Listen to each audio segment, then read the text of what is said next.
Good evening, one and all. You have reached the No Name Cinema Society. This is episode 53.2. It's our Indie Spotlight. Throughout the year 2018, we are looking back at indies from 5 years ago, also known as 2013. And tonight we've got the film that won the Oscar for Best Foreign Language Film, The Great Beauty.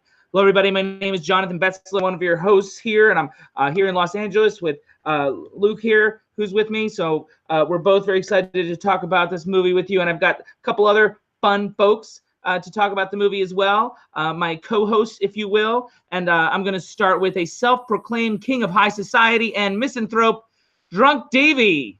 What's happening, man? Our other co-host is the pathetic, aspiring playwright who can't seem to get anyone to believe in him. Jim Carroll, the Jeopardy champ, is back. Wow. Let's go on to our schedule, ladies and gentlemen. This is our 53rd series of episodes. And of course, tonight is the Indie Spotlight. We're talking about The Great Beauty. And on Thursday, we're going to unpack a big one, Steven Spielberg's E.T. And we've actually reviewed more Steven Spielberg films than any other director, and that lead will increase on Thursday. And next Monday will be our 37th Sound Off. I have an obscure movie discovery, and I have been tasked to count down the top 5 movie scores of all time. That could be an interesting top 5. I've got a surprise for you guys in the audience tonight. Obviously, I've got I've got my drink. I'm always drinking. And a lot of shows recently I've had to drink alone, and I've got Elysian Space Dust IPA. But apparently, for some unknown reason, somebody's breaking one of his rules. That's right. Got a Defender IPA this evening. Nice. I've also got an IPA. Cheers to you, sir. And left all by himself, the cheese stands alone, Jim Carroll. I have a diet soda. So our trivia tidbit for tonight, ladies and gentlemen, the trivia that we just said in the last episode to give you a hint of what tonight's film might be is an Italian director pays homage to his favorite countryman. The director, in this case, is Paolo Sorrentino, who seems to have made a splash borrowing heavily from, and I guess paying homage to, the great Federico Fellini. Now, many of Fellini's films deal with a disillusioned playboy type, usually some sort of quasi-successful artist who has picaresque and picturesque misadventures frequently around Rome, searching for the meaning in existence, whether it be spiritual, sexual, philosophical, artistic, geographical, or familial. Does that sound familiar, guys? Sure. Yes. As in this film, The Great Beauty does all those things as well. The film that The Great Beauty most closely resembles is La Dolce Vita, in which the lead character is also a journalist of sorts who seems to know everybody in Rome, especially women, and wanders around in various sequences trying to make sense of it all until ultimately decided he just doesn't care that much anymore. Even the titles of the film feel similar to me. La Dolce Vita, of course, translates to the sweet life. So the sweet life and the great beauty, I feel like there is a connection there. As I mentioned earlier, The Great Beauty did win the Oscar for Best Foreign Language Film, defeating my #1 film of 2013, The Hunt. So that's your trivia for tonight, which leads us to the summary. The Great Beauty. It's a hard one to summarize. Jep Gambardella is a successful novelist and journalist, the self-proclaimed king of high society in modern-day Rome. But the combination of his 65th birthday and the death of a long-lost love throw Jep into a bit of a tailspin, making him question the meaning of it all and whether his lifelong search has been worth it. His lifelong search for La Grande Bellezza, the great beauty.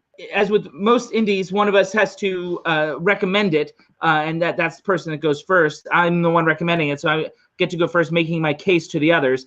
I have very conflicting thoughts about the film, because what I like about the film is also kind of what bothers me about it. It's pretty unoriginal, completely derivative of Fellini, but at the same time, there's a comfortable feeling in that, the feeling that you're visiting an old friend that you haven't seen in a while. And also there's a whole audiences out there that have not discovered Fellini. But like Pulp Fiction, it's something of an alchemist's trick, combining elements from a lot of different Fellini films and putting them all in this one film, albeit using La Dolce Vita almost like as a base and building on top of that. And also the technical execution in the film is outstanding. The design elements are extraordinary, as is the lush cinematography. Furthermore, the movie is very full.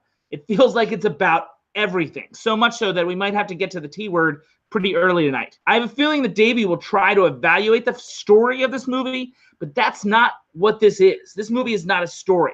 It's an existential rumination on many levels. Whether or not it's too much for one movie to hold is something we may have to examine. Has anybody seen The Great Beauty before having to watch it for tonight? No.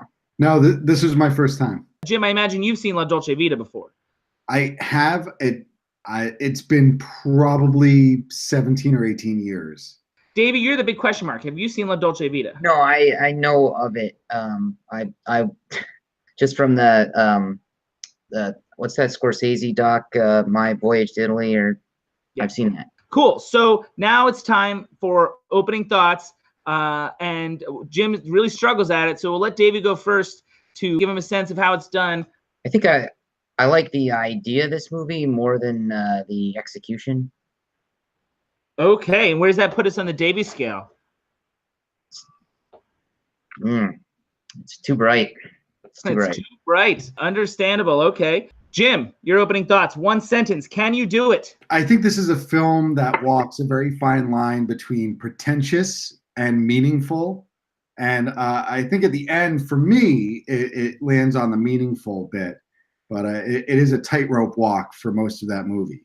Again, how's that? sentences. I think that was Those two aren't mutually exclusive concepts, though. I think it could be both. I think it probably is. Well, I mean, I think one of the things it's attempting to skewer is pretension. And I don't think that that was accidental. It wanders across those lines. But Absolutely. At the end of the day, is it fluff or does it have meaning is the important question.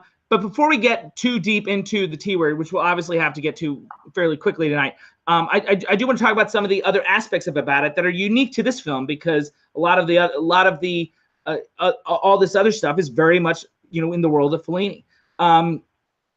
So I want to talk about the cinematography very briefly. I think it's consistently beautiful images, great framing, using that to really advance the narrative. And you can see some images here behind me as it cycles through. And some examples of great framing includes the opening sequence around touristy elements of Rome, the party scenes, including a very successful upside down shot, and a scene in a funeral dress shop, which is just pretty stunning. The lighting was far from motivated, but it looked beautiful, and it seemed to work within this heightened Rome that Sorrentino was creating. Guys, before we get to other elements of the visuals, how do we feel about the cinematography? Whatever else you say about this movie, this was a beautiful movie. Everything was always presented in its best form. For me, usually concentrating on story or performance, the camera, the way the wandering camera happens, really pulled me. In the beginning, I thought it was distracting.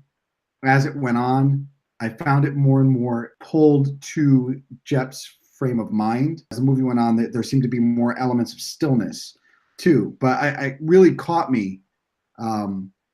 It really caught me this constantly wandering camera in the beginning of the film, particularly in the party scene, right? That's you're referring to, which seems to match the energy of the scene. I did not notice a decrease in moving camera towards more still images, but I mean, like, I'm not saying it didn't happen. I just didn't particularly notice that, and I can see that's certainly a Sorrentino-like choice to decrease the motion of the camera as Jep has his arc, or pseudo arc even. Davey, speaking of lighting, you got a very moody, contrasty light going on there. What do you have to say about the cinematography?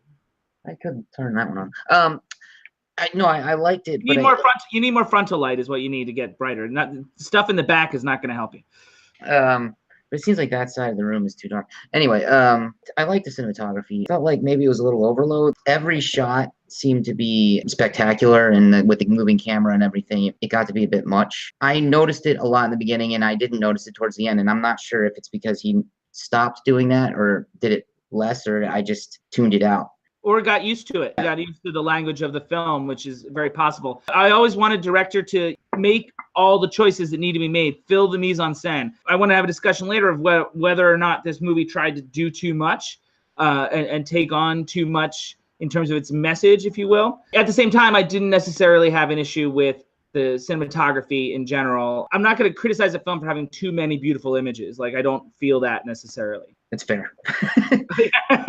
That's a segue to design. Both elements, the wardrobe and production design, had terrific color scheme, vibrant and vivid. There were some stunning sets. The church where the old nun saw people. There's a waiting room for older rich people to get beautified. Davey, anything on the design elements?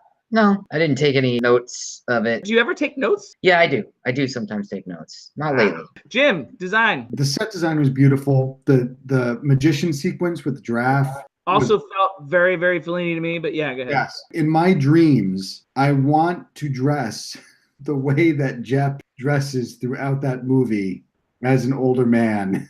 I thought it was a perfect encapsulation of his character, and it was beautiful. One of the things that impressed me the most is like some of the colors were bold of his wardrobe, but they fit so perfectly within whatever set they were in. It was a comprehensive design when all the departments are in line with each other. That I give Sorrentino ultimately credit for that. Davey, anything on wardrobe? I remember the scene where he was talking to the neighbor, and it did make me take note of the clothes, but I'll be honest, it hadn't registered before that scene. Davey, you know that costume design is an important element of any film. The only things that are important are the things that jump out to me personally. That's it. That's all that matters. Now I want to talk briefly about performances before we get to the T word, because like in Fellini, performances are mostly de-emphasized. There are exceptions in Fellini. Usually the protagonist is terrifically complex in those films and very well-rounded. It's either usually Marcello Mastroianni or Fellini's wife, Giulietta Massini. A lot of the supporting characters are just pawns in his greater message. Tony Servillo, who plays Jepp in this film, I didn't feel the same about him as I did about Mastroianni in a lot of Fellini films. He plays some aspects of the character well. The smoothness, the apathy, his takedown of one of his pretentious friends was a highlight in the film. But when the character is required to show a little range, Servillo doesn't seem to be able to make that transition. Neither when his character falls in love again, loses that love, forced to face mortality, none of that seems to work, and it all comes off as hollow.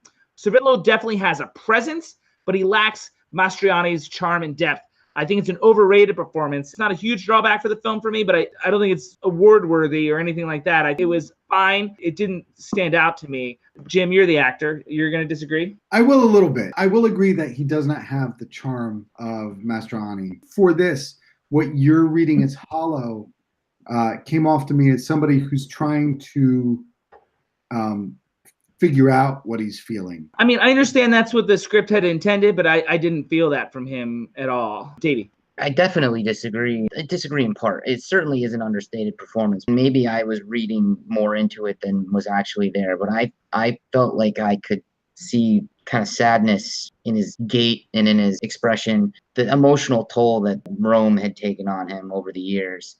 Regret. I read all that into his face. Maybe that wasn't really there, but it registered to me. I thought the performance worked, at least for me. I certainly don't want to suggest that Mastroianni's performance is bigger, because I don't think that's the case at all. Mastroianni's very, very understated and subtle, but I buy him more. I feel like there's more depth behind what he's doing. And he never has a moment like Servillo has to have in this one where he has to have like almost a breakdown. And Mastroianni never had to do that, but also Servillo doesn't achieve that. Like I didn't buy that moment in particular at all. I don't know. That scene really worked for me. That scene was working for me until that moment. That didn't ring true for me. Like I felt like the funeral itself, like the whole way he, sort of coldly and cynically described what was going to happen and how he would handle it. And then he had a moment of pause when it looked like maybe he was going to have a moment, and that worked for me. But then at the tail end of the scene, like things got to him and that didn't work for me. It was a cynicism that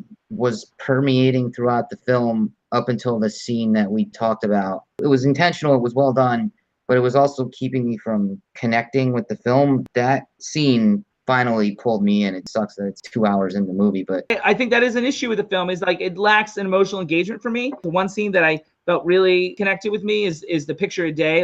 Because that's really what it is, sort of exhibited life. That really got to me, and that's the one moment I felt anything. I understand the cynicism is a barrier. I mean, I think that tracks, but that's true of La Dolce Vita as well. And for some reason, La Dolce Vita is a lot more engaging. You certainly root for Mastroianni a little more. Maybe that's all charm, or maybe there is something a little more, we get a little more carrot somehow in La Dolce Vita, or maybe there's certainly a frivolity in Fellini that even like the scenes that felt frivolous here were looked at with a cynical eye almost, even the party scene in the beginning. Well, I'm going to be kinder to the other actors here, especially Sabrina Farilli, Ramona. I don't want to suggest that they're bad actors. Performances are de-emphasized for the most part. I mean, like they're really allegorical characters almost. I don't think Ramona's or Romano are really that three-dimensional. Romano is representing something. He's there to give thoughts about the decline of Rome and potentially Italy overall. Ramona is this second chance at love that slips away all too soon as well, kind of deal. Also, I think Ramona is the closest we get to a stand-in for the audience.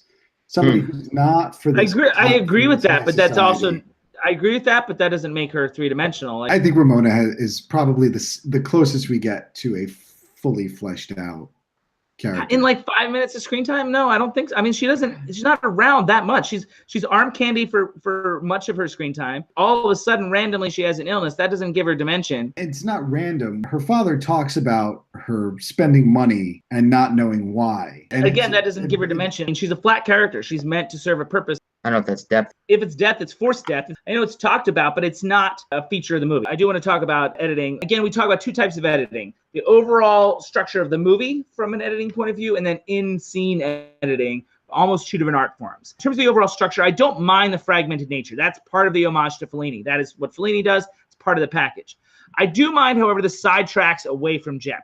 They were infrequent enough that it felt awkward and interrupted the momentum. So anytime we go into another character's home, whether it be Romano's performance or private moments with other characters, I felt it was actually a misstep. Jim.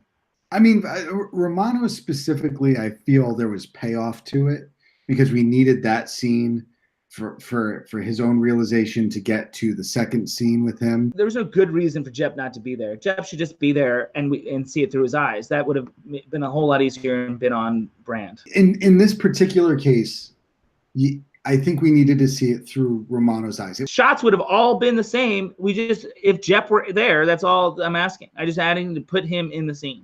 Okay. I like the short asides with the other characters, and I like that there wasn't a lot of balance. It would have seemed too formulaic. But what about Andrea when he's covered in blood and then we see him driving randomly? Do we need that? We could have just heard what happened to him. I think that's a valid criticism. No, it didn't have to be that way. It interrupted narrative momentum. And I said earlier, it's not a narrative in the traditional sense. But also, in fairness, if you're going to pay homage to Fellini did not do that. Whether it's Guido at 8.5 or Marcello in La Dolce Vita, it was always from his perspective, but he was always there. So we didn't see everything he saw necessarily, but he was always like a part of it. He was our guide, our tour guide. And that felt a little more on point for me. The other thing about the editing is the juxtaposition of images.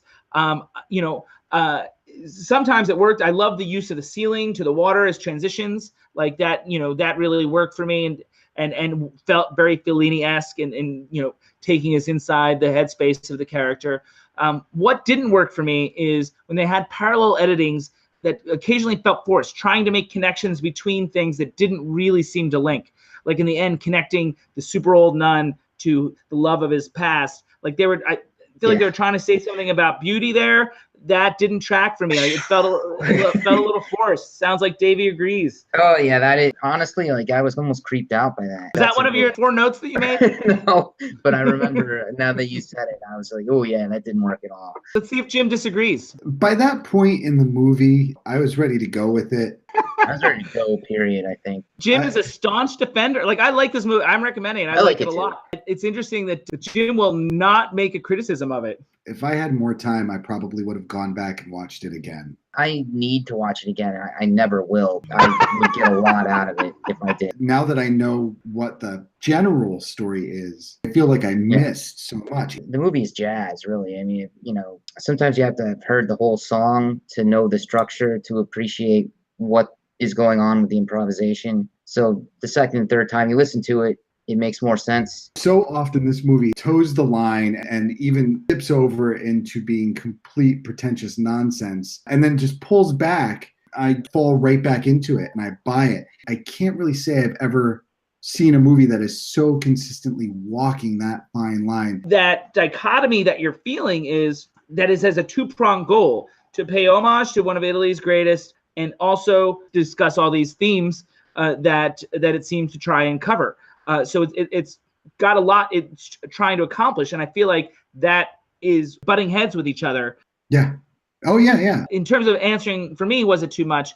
And I would say only when it felt forced. And Fellini, for example, was obsessed with religion and religious iconography. But the segment here with the old nun felt forced. It felt like they didn't throughout the movie, it didn't feel like religion had as much of a place in modern society, but they were like, oh, we can't really be a true Fellini homage without him seeking spiritual advice from someone and having some sort of spiritual element. And it felt sort of tacked on at the end to me, which is why also the juxtaposition at the end maybe didn't work as well for me. The examination of religion, which is such a huge part of Fellini, it didn't feel as real as some of the other questions they were asking. I do agree with that, especially with the flamingos. Do you remember the end of La Dolce Vita with the weird fish, though? Yes. It's the same idea. The medical show scene Fascinating. was a lot truer to Jep's view of religion than when we got to the end. And also, it's a whole examination of vanity.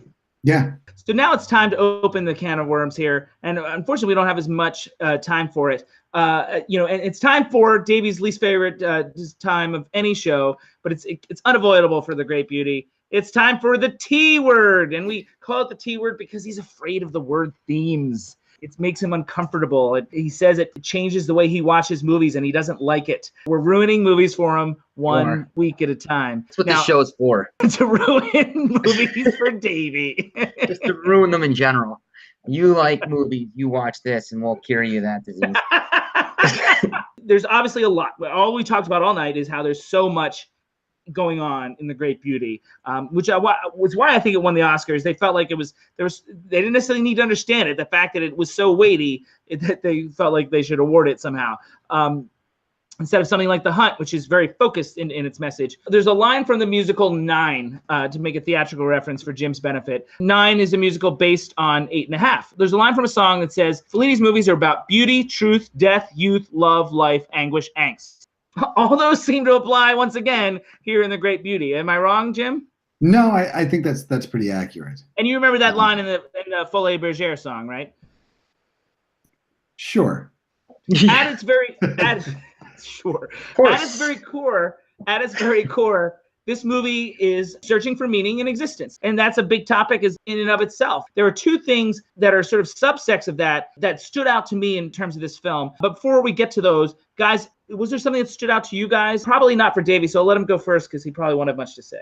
Oh, there you go. Wow. Are you going to say it's about family? I thought about if I could wedge that in there, but it just doesn't apply. He basically lived this decadent lifestyle, and it probably cost him who knows how many great novels. Orson Welles used to say, and Orson Welles would be the one to say it, that you only need one. You need one great one. He got a lot of miles out of that one. I don't know if you're talking about Welles or Jet, but either one applies. It's hard to feel sorry for him because he is doing well enough. Like, he's doing things that a lot of us would like to do. If he can't find happiness there, then maybe that's on him. Does he go so far as to express regret? Which of us, aside from Jim, don't have that? Fair, but to feel sympathy for him, you would need to know that he felt bad himself. I never got 100% that he did.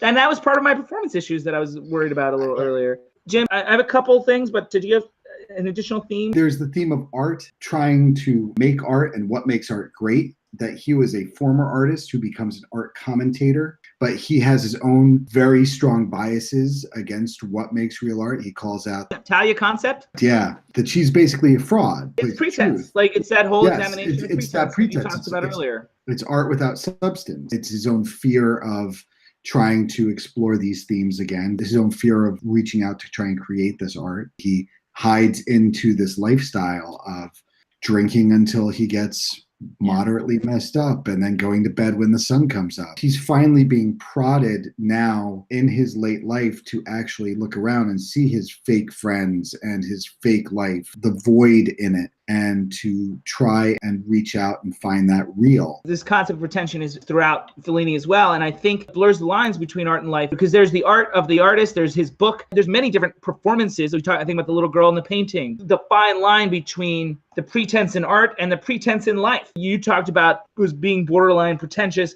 In examining pretension, one of the things it wonders is, where is that line? All his friends, and he calls them out on this, are pretending with each other. They're all sort of hiding behind these veneers of wealth and success to hide all their anxieties. And he's not the only one amongst his group that has those anxieties. In fact, the character you like, Romano, seemed to be the most open of all of them.